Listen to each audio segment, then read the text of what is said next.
ಇವತ್ತು ವಿಶೇಷವಾಗಿ ಕಾರ್ತಿಕ ಹುಣ್ಣಿಮೆ, ಗ್ರಾಮಸ್ಥರೆಲ್ಲ ಬಂದು ದೀಪ ಹಚ್ಚಿದ್ದಾರೆ. 9ನೇ ವರ್ಷದ ಗೊರವನಹಳ್ಳಿ ಮಹಾಲಕ್ಷ್ಮಿ ಉತ್ಸವ ಏರ್ಪಡಿಸಿದ್ದಾರೆ. ಮತ್ತು ಕರ್ನಾಟಕ ರಾಜ್ಯೋತ್ಸವ ಕೂಡ ಬೆಳಗ್ಗೆ ಫ್ಲಾಗ್ ಹೋಸ್ಟಿಂಗ್ ಆಯಿತು. ಇವತ್ತು ತುಂಬ ಚೆನ್ನಾಗಿ ನಡೀತಾ ಇದೆ ಜಾತ್ರೆ. ಫಸ್ಟ್ ಟೈಮ್ ತುಂಬ ಚೆನ್ನಾಗಿ ಜಾತ್ರೆ ಎಲ್ಲ ನಡೆದಿದೆ. ತುಂಬ ವರ್ಷದಿಂದ ಅಂದ್ಕೊಳ್ತಾ ಇದ್ರು ಈ ಥರ ಮಾಡಬೇಕು ಅಂತ. ಫಸ್ಟ್ ಟೈಮ್ ಈ ಸಲ ತುಂಬ ಚೆನ್ನಾಗಾಗಿದೆ. ಇಡೀ ಗ್ರಾಮಸ್ಥರೆಲ್ಲ ಬಂದು ಸೇರಿದ್ದಾರೆ. ತುಂಬ ಚೆನ್ನಾಗಿ ಪೂಜೆ ಎಲ್ಲ ಆಗ್ತಾ ಇದೆ. ಇವತ್ತು ಸ್ಪೆಷಲ್ ಆಗಿ ಎಷ್ಟೋ ವರ್ಷಕ್ಕೊಂದ್ಸಲ ಈ ಥರ ಹುಣ್ಣಿಮೆ ಬರುತ್ತಂತೆ, ಕಾರ್ತಿಕ ಹುಣ್ಣಿಮೆ. ಸೊ ಎಲ್ಲ ದೀಪಗಳೆಲ್ಲ ಹಚ್ಚಿದ್ದಾರೆ. ತುಂಬ ಚೆನ್ನಾಗಿ ಕಾಣ್ತಾ ಇದೆ.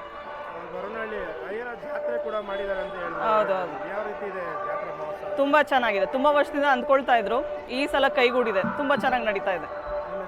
ನನ್ನ ಹೆಸರು ನಳಿನ.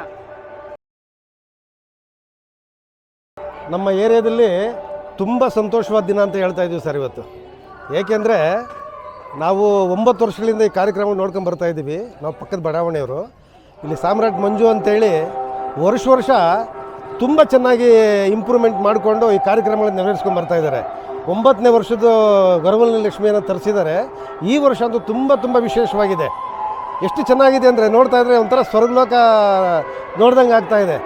ಈ ಒಂದು ನಮ್ಮ ಬಡಾವಣೆಯಲ್ಲಿ ಎಷ್ಟೋ ಜನ ಗೊರವನಹಳ್ಳಿ ತರಿಸಿದ್ದಾರೆ, ಕಾರ್ಯಕ್ರಮಗಳು ಮಾಡಿದ್ದಾರೆ. ಆದರೆ ಈ ಥರ ವಿಜೃಂಭಣೆಯಿಂದ ಮಾಡಿದ್ದು ನಾನು ನಿಜವಾಗ್ಲೂ ಇದೇ ಫಸ್ಟ್ ಟೈಮ್ ನೋಡ್ತಾ ಇದ್ದೀವಿ. ನಮ್ಮ ಬಡಾವಣೆಯಲ್ಲಿ ಆಗಿರೋದ್ರಿಂದ ನಮಗೆ ತುಂಬ ಸಂತೋಷ ಆಗ್ತಾಯಿದೆ. ಎಷ್ಟು ಚೆನ್ನಾಗಿದೆ ಅಂತ ನಮ್ಮ ಬಡಾವಣೆ ನಮ್ಗೆ ಗುರುತಿಡೋಕ್ಕೆ ಆಗ್ತಾಯಿಲ್ಲ, ಅಷ್ಟು ಚೆನ್ನಾಗಿದೆ. ಇನ್ನು ನಾಳೆ ಕೂಡ ಒಂದು ರಸಮಂಜರಿ ಕಾರ್ಯಕ್ರಮ ಎಲ್ಲ ಇಟ್ಕೊಂಡಿದ್ದಾರೆ. ನಾಳೆ ಇನ್ನೂ ಹೆಚ್ಚಿನ ಸಂಖ್ಯೆಯಲ್ಲಿ ಜನಗಳು ಬರ್ತಾ ಇದ್ದಾರೆ. ತಿರುಗಿ ಮಧ್ಯಾಹ್ನ ಬೆಳಿಗ್ಗೆ 12ರಿಂದ 2 ಗಂಟೆವರೆಗೂ ಅನ್ನ ಸಂತರ್ಪಣೆ ವ್ಯವಸ್ಥೆಯನ್ನು ಮಾಡಿದ್ದಾರೆ. ಸಾವಿರಾರು ಜನಕ್ಕೆ ಒಂದು ಅನ್ನದ ವ್ಯವಸ್ಥೆಯನ್ನು ನಾಳೆ ಮಾಡಿದ್ದಾರೆ.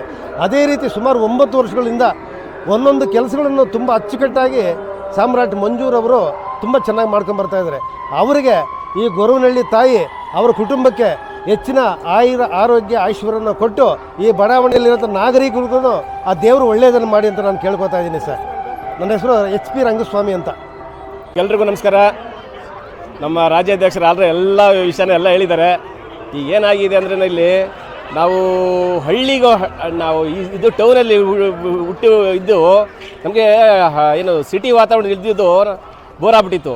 ಇವತ್ತು ಏನಾಗಿದ್ದಾರೆ, ಹಳ್ಳಿ ಜೀವನನೇ ಇಲ್ಲಿ ಇವತ್ತು ಹಳ್ಳಿ ಪೇಟೆ ಥರ ಕಾಣ್ತಾ ಇಲ್ಲ, ಹಳ್ಳಿ ಥರ ಕಾಣ್ತಾ ಇದೆ. ತುಂಬ ಇಷ್ಟು 9ನೇ ವರ್ಷ 8ನೇ ವರ್ಷ ತುಂಬ ಚೆನ್ನಾಗಿ ಮಾಡಿದ್ವಿ. ಈ ಸರಿ ಅದ್ದೂರಿಯಾಗಿ ಆಗ್ತಾ ಇದೆ. ನೀವೆಲ್ಲ ತುಂಬ ನೋಡ್ತಿರಲ್ಲ ಜಾತ್ರೆ ಎಷ್ಟು ಜನ ಇದ್ದಾರೆ. ಒಂದು 9 ಗಂಟೆ ಆಯಿತು. ತುಂಬ ಅದ್ದೂರಿಯಾಗಿ ನಡೀತಾ ಇದೆ. ಎಲ್ಲರೂ ಕೂಡ ಬಂದಿದ್ದಾರೆ. ವೀಕ್ಷಕರಿಗೆಲ್ಲರಿಗೂ ನಮಸ್ಕಾರ. ನಾನು ನಿಮ್ಮ ಸಾಮ್ರಾಟ್ ಮಂಜು. ಇವತ್ತು ಅಖಿಲ ಕರ್ನಾಟಕ ಹಿತರಕ್ಷಣಾ ಸೇನೆ ಸಂಘದ ವತಿಯಿಂದ 9ನೇ ವರ್ಷದ ಕನ್ನಡ ರಾಜ್ಯೋತ್ಸವ ಹಾಗೂ ಗೊರವನಹಳ್ಳಿ ಶ್ರೀ ಲಕ್ಷ್ಮೀದೇವಿ ಉತ್ಸವವನ್ನು ಇದು 9ನೇ ವರ್ಷವನ್ನು ಆಯೋಜನೆ ಮಾಡಿದ್ವಿ. ಈ ವರ್ಷ 2024 ವಿಶೇಷ ಇದೇನಪ್ಪ ಅಂದರೆ ಇವತ್ತು ಹುಣ್ಣಿಮೆ. ತಮಗೆಲ್ಲ ಗೊತ್ತೇ ಇದೆ, ಕಾರ್ತಿಕ ಹುಣ್ಣಿಮೆ ತುಂಬ ಒಳ್ಳೆಯ ದಿನ, ಶ್ರೇಷ್ಠವಾದ ದಿನ. ಎಲ್ಲ ಹೆಣ್ಣುಮಕ್ಳಿಗೂ ಒಳ್ಳೆಯದಾಗಬೇಕು ಅಂತೇಳಿ ಇವತ್ತು ದೀಪೋತ್ಸವವನ್ನು ಆಯೋಜನೆ ಮಾಡಿದ್ವಿ. ಎಲ್ಲ ದೀಪವನ್ನು ಹಚ್ಚುವಂಥದ್ದು, ಹೆಣ್ಮಕ್ಳೆಲ್ಲ ಬಂದು ಅವರೇ ದೀಪವನ್ನು ಹಚ್ಚಿ ಸಂತೋಷ ಪಡುವಂಥದ್ದು ಇವತ್ತು ಮಾಡಬೇಕು ಅಂತೇಳಿ ಇತ್ತು. ಆ ಕಾರ್ಯಕ್ರಮ ಕೂಡ ಇವತ್ತು ಬಂದು ಮಾಡಿದ್ವಿ. ಗೊರವನಹಳ್ಳಿ ಲಕ್ಷ್ಮೀದೇವಿಯನ್ನು ತೊಗೊಂಬಂದು ಬೆಳಗ್ಗೆನೇ ಇವತ್ತು ಪ್ರತಿಷ್ಠಾಪನೆ ಮಾಡಿ ಸಂಜೆ ಇವತ್ತು ನಮಗೆ ಶುಭ ಸಂಕೇತ ಅಂದರೆ ಸಾಯಂಕಾಲ 4 ಗಂಟೆಯಲ್ಲಿ ಒಳ್ಳೆ ಮಳೆ ಬಂತು. 5 ಗಂಟೆಗೆಲ್ಲ ಕ್ಲಿಯರ್ ಆಯಿತು. ನೋಡ್ತಾ ಇದ್ರಿ, ಭಾಳ ದೇವಿ ಒಂದು ಆಶೀರ್ವಾದ ಇಲ್ಲಿದೆ. ತುಂಬ ಚೆನ್ನಾಗಿ ಯಾವುದೇ ಒಂದು ಮಳೆ ಇಲ್ದಂಗೆ, ಏನು ತೊಂದರೆ ಇಲ್ದಂಗೆ ನಮಗೆ ತುಂಬ ಯಶಸ್ವಿಯಾಗಿ ಕಾರ್ಯಕ್ರಮ ಆಯಿತು. ಅದೇ ರೀತಿ ನಾಳೆ ಬೆಳಗ್ಗೆ 16ನೇ ತಾರೀಕು ಬೆಳಗ್ಗೆ ಮಹಾಮಂಗಳಾರತಿ ಇರ್ತದೆ. ಮಧ್ಯಾಹ್ನ 12 ಗಂಟೆಗೆ ಅನ್ನದಾನವನ್ನು ಅನ್ನ ಸಂತರ್ಪಣೆಯನ್ನು ಇಟ್ಕೊಂಡಿದ್ದೀವಿ. ಸರಿ ಸುಮಾರು ಒಂದು 3000-4000 ಜನಕ್ಕೆ ಮಾಡಬೇಕು ಅಂತೇಳಿ ಒಂದು ಯೋಜನೆ ಇಟ್ಕೊಂಡಿದ್ದೀವಿ. ಎಷ್ಟು ಬರ್ತಾರೋ ಅಷ್ಟಕ್ಕೆ ಮಾಡ್ತೀವಿ. ಒಂದು 400-500 kg ಇಲ್ಲ 300ರಿಂದ 500 kgವರೆಗೆ ಎಷ್ಟಾಗುತ್ತೆ ಅಲ್ಲಿ ಮಾಡ್ತಾನೇ ಇರ್ತೀವಿ. ಒಂದು ಪಲಾವ್ ಆಗ್ಬೋದು, ಇಲ್ಲ ಟೊಮೊಟೊ ಬಾತು, ಇದು ಯಾವುದಾದ್ರೂ ಒಂದು ಮಾಡಿಸಿ ಕೇಸರಿ ಬಾತು ಮೊಸರನ್ನ ಮಾಡುವಂಥದ್ದು ಒಂದು ಕಾರ್ಯಕ್ರಮ ಇಟ್ಟಿದ್ದೀವಿ. ಸಂಜೆ ಒಂದು ಆರ್ಕೆಸ್ಟ್ರಾ ಅಂದರೆ ಮನೋರಂಜನಾ ಕಾರ್ಯಕ್ರಮವನ್ನು ಎಲ್ಲ ಗ್ರಾಮಸ್ಥರಿಗೂ ಕೂಡ ಒಂದು ಮನೋರಂಜನಾ ಕಾರ್ಯಕ್ರಮವನ್ನು ಇಟ್ಟಿದ್ದೀವಿ. ಎಲ್ಲ ಒಂದು ನಾಡಗೀತೆಗಳನ್ನು ಹಾಡುವಂಥ ಒಂದು ಇದರಲ್ಲಿ ವಿಚಾರದಲ್ಲಿ, ಹಾಗೂ ಒಂದು ಡ್ಯಾನ್ಸು ನೃತ್ಯವನ್ನು ಆಯೋಜನೆ ಮಾಡಿದ್ವಿ ಸುಷ್ಮಾ ಮೆಲೋಡಿಸ್ ತಂಡದವರಿಂದ.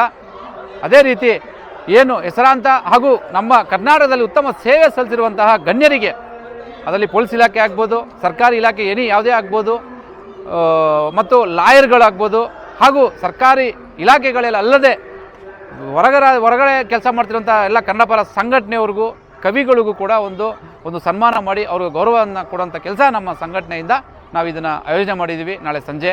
ತದನಂತರ 17ನೇ ತಾರೀಕು ಮಹಾಮಂಗಳಾರತಿ ಇರ್ತದೆ.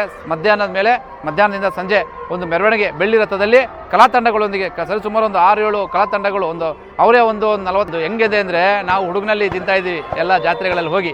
ಆ ರೀತಿ ಇವತ್ತೆಲ್ಲ ಗಾಡಿ ಎಲ್ಲ ಒಂದು ಸ್ಟಾಲ್ಗಳನ್ನು ಹಾಕಿ ತಿನ್ನುವುದಂಥ ಪದಾರ್ಥಗಳಾಗ್ಬೋದು, ಮನೆಗೆ ತೊಗೊಂಡೋಗುವಂಥ ಪದಾರ್ಥಗಳು ಎಲ್ಲನೂ ಕೂಡ ಒಂದು ಅಂಗಡಿಗಳಿಟ್ಟು ಎಲ್ಲರೂ ಕೂಡ ಒಂದು ಸಂತೋಷದಿಂದ ಎಲ್ಲ ವ್ಯಾಪಾರ ಮಾಡುವಂಥದ್ದು ನೋಡ್ತಾ ಇದ್ರೆ ನಮಗೆ ನಾವೆಲ್ಲನೂ ಘಾಟಿನೋ ಇಲ್ಲ ಬೇರೆ ಬೇರೆ ಭಾಗಕ್ಕೆ ಹೋಗಿ ನಾವು ಜಾತ್ರೆ ನೋಡ್ತಾ ಇದ್ದೀವಿ ಘಾಟಿ ಸುಬ್ರಹ್ಮಣ್ಯಮಲ್ಲಿ. ಆ ರೀತಿ ಇವತ್ತು ನಾವು ಇಲ್ಲಿ ಕೂಡ ನೋಡುವಂಥದ್ದು ಎಲ್ಲರಿಗೂ ನಮ್ಮ ಏನು ನಮ್ಮ ಗ್ರಾಮಸ್ಥರಿಗೆ ಒಂದು ಸೌಭಾಗ್ಯವನ್ನು ನಮ್ಮ ಲಕ್ಷ್ಮೀ ಕರುಣೆ ಮಾಡಿದ್ದಾರೆ ಅಂತೇಳಿ ನಾನು ಭಾವಿಸ್ತೀನಿ.